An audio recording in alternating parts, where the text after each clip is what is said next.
Good morning बच्चों। आज करेंगे हम आपका पर्सनली एग्जाम 3 का क्वेश्चन नंबर 7। इससे पहले वाले क्लास में हमने क्वेश्चन नंबर 6 तक किया था। ठीक है, तो क्वेश्चन नंबर 7 है 10 प्रश्नों वाले एक कक्षा टेस्ट में प्रत्येक सही उत्तर के लिए 5 अंक दिए जाते हैं और प्रत्येक गलत उत्तर के लिए -2 अंक दिए जाते हैं एवं प्रयत्न नहीं किए गए प्रश्नों के लिए 0 दिया जाता है। ठीक है, तो मतलब क्या है, इसमें एक कक्षा टेस्ट है जिसमें क्या है, कितने कितने प्रश्न हैं, 10 प्रश्न है। ठीक है, और सही उत्तर पर हमें मिल रहे हैं 5 नंबर और गलत उत्तर के लिए हमारे 2 नंबर क्या हो रहे हैं, कम हो रहे हैं। -2 का मतलब क्या है, 2 नंबर हमारे उसमें क्या होंगे, कम होंगे, कटेंगे। और जो प्रश्न हमने छोड़ दिया है उसमें क्या होगा, हमें कोई मार्क्स नहीं मिलेगा, ना तो कटेगा ना ही कोई मार्क्स मिलेगा। ठीक है, तो पहला वाला है मोहन 4 प्रश्नों का सही और 6 प्रश्नों का गलत उत्तर देता है, उसके द्वारा प्राप्त अंक कितने हैं। ठीक है, तो देखते हैं इसे।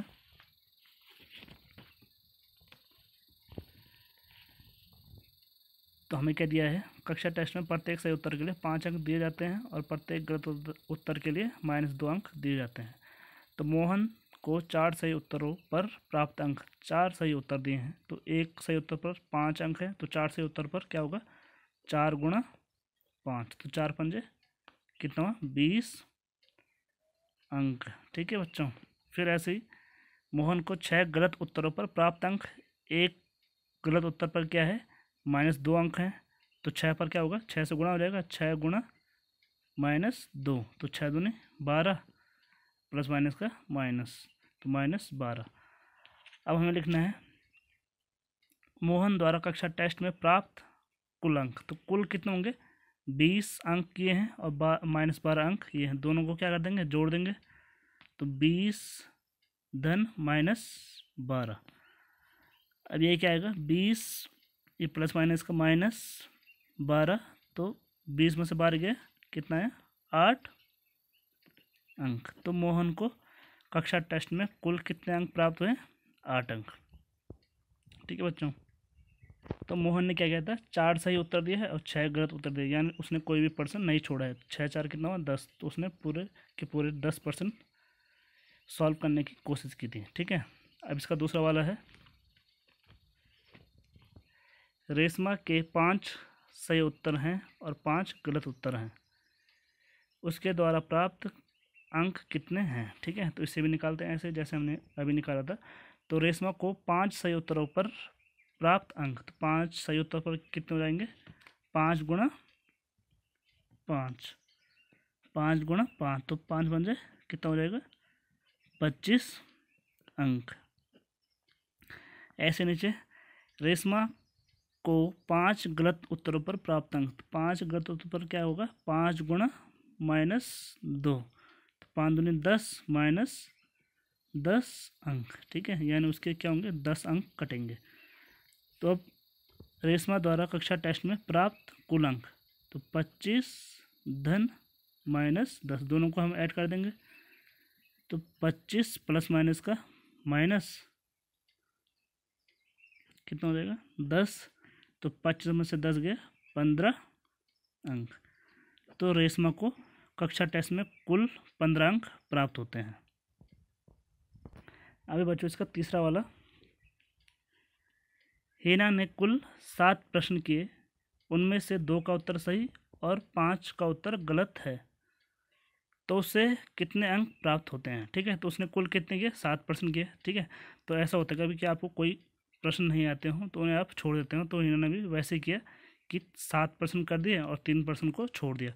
तो जो 3 प्रश्न उसने छोड़े हैं उसमें क्या होंगे, उसके कोई मार्क्स नहीं मिलेंगे, ना ही उसके कोई मार्क्स कटेंगे उसमें। ठीक है, तो इसमें से उसने 2 का उत्तर सही दिया और 5 का उत्तर गलत, तो इसे करते हैं सॉल्व। हीना द्वारा 2 सही उत्तरों पर प्राप्त अंक, 2 सही उत्तर दिए तो 5, तो 2, चलो ऐसे कर दो, 2 गुणा 5, तो कितना हुआ, 2 पंजे 10 अंक। ठीक है, और उसने क्या किया, 5 उत्तर गलत कर दिया, तो हीना को 5 गलत उत्तरों पर प्राप्त अंक, 5 गुणा -2, तो 5 दूनी 10, तो कितना हो जाएगा, -10 अंक। तो उसे हीना को कक्षा टेस्ट में प्राप्त कुल अंक कितने हो जाएंगे? 10 प्लस माइनस 10। तो ये कितना आएगा बच्चों? 10 प्लस माइनस का -10, 10 में 10 गया 0। तो उसे टेस्ट में कितने अंक प्राप्त हुए? 0 अंक। ये क्यों हुआ? क्योंकि उसने क्या कर दिया? 5 गलत उत्तर दे दिए। ठीक है, अगर गलत उत्तर की संख्या कम होती तो उसके कुछ अंक उसे प्राप्त हो सकते थे। ठीक है, तो उसे कितने अंक मिले? 0, यानी उसे कक्षा टेस्ट में कोई भी अंक नहीं मिला है। अभी बच्चों क्वेश्चन नंबर 8, एक सीमेंट कंपनी को सफ़ेद सीमेंट बेचने पर 8 रुपये प्रति बोरी की दर से लाभ होता है और स्लेटी यानी ग्रे रंग की सीमेंट बेचने पर ₹5 प्रति बोरी की दर से हानि होती है। ठीक है, तो यानी उन्हें क्या होता है, अगर वो एक सफ़ेद सीमेंट की बोरी बेचते हैं तो उन पर उन्हें 8 रुपये का लाभ होता है, और एक ग्रे या स्लेटी कलर की सीमेंट की बोरी बेचते हैं तो 5 रुपये का क्या होती है? 5 रुपये की हानि होती है। ठीक है, तो पहले हमें क्या दिया है? एक सफ़ेद सीमेंट की बोरी को बेचने पर प्राप्त लाभ तो कितना है? 8 रुपये। फिर एक स्लेटी ग्रे सीमेंट की बोरी को बेचने पर प्राप्त हानि, यह कितनी हानि होती है?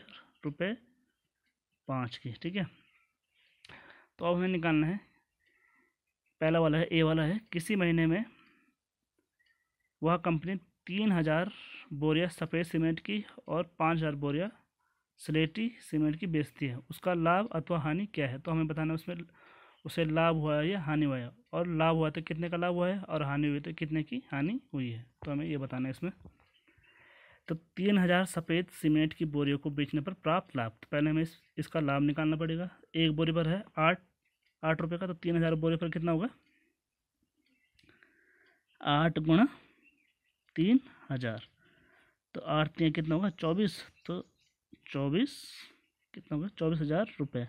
ठीक है, तो उसे 3000 बोरियों पर कितने का लाभ होता है? 24,000 रुपये का। ठीक है, सफ़ेद सीमेंट की 3000 बोरियों को बेचने पर 24,000 का लाभ होता है। अब निकालेंगे 5000 स्लेटी सीमेंट की बोरियों को बेचने पर हुई हानि।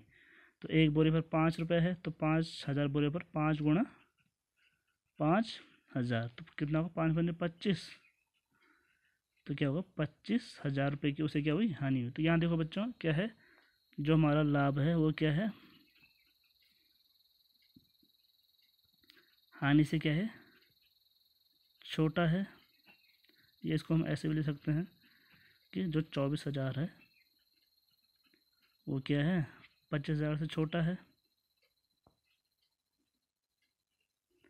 तो उससे मतलब क्या हुआ? हानि ज़्यादा हुई, लाभ कम हुआ, तो उसे इन बोरियों को बेचने पर क्या हुआ? हानि हुई है। ठीक है, अब कितने की हानि हुई है वो निकालते हैं हम। सीमेंट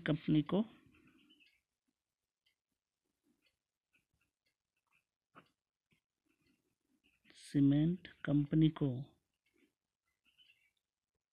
बोरियों को बेचने पर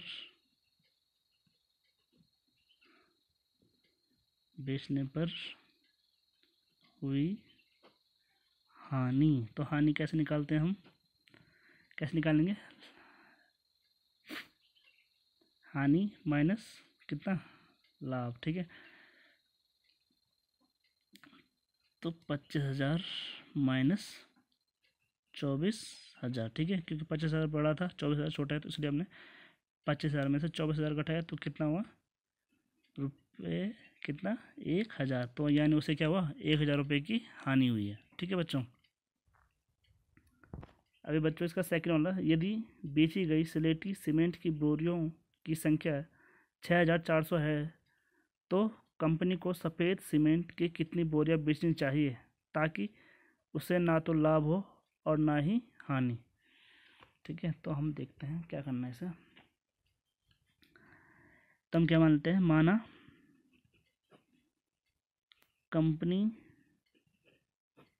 कंपनी द्वारा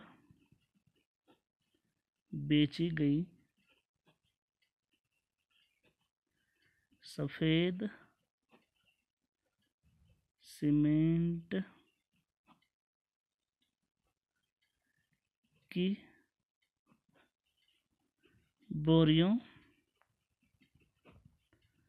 की संख्या कितना मान लेते हैं, बराबर हमने ये x मान लिया। ठीक है बच्चों।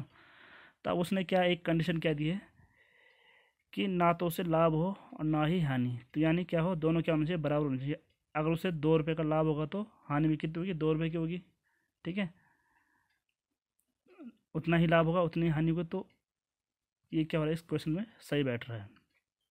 ठीक है, तो अगर उसने 6400 क्या की, स्लेटी कलर की सीमेंट की बोरियां बेची, तो उससे हानि कितनी होगी, कितना था, एक बोरी में 5 रुपये का था, तो 6400 में 5 गुणा 6400 हो जाएगा। ठीक है,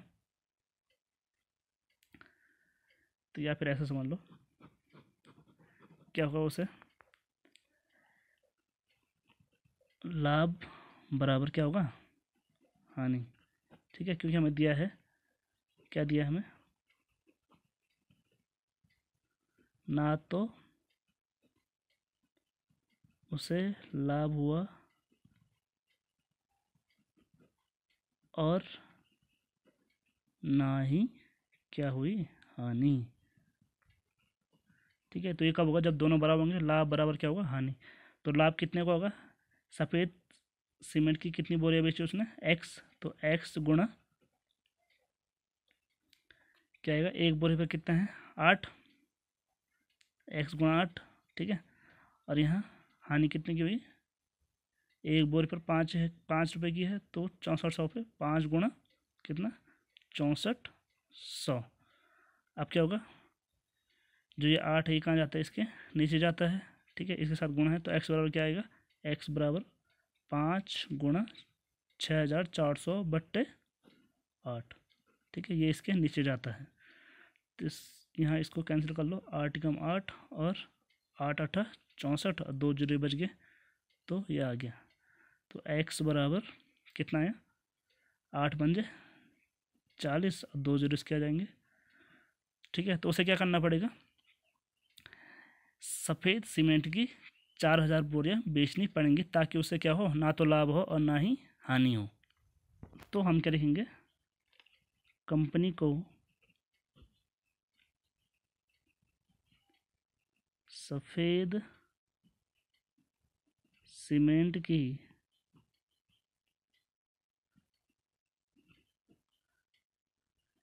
4000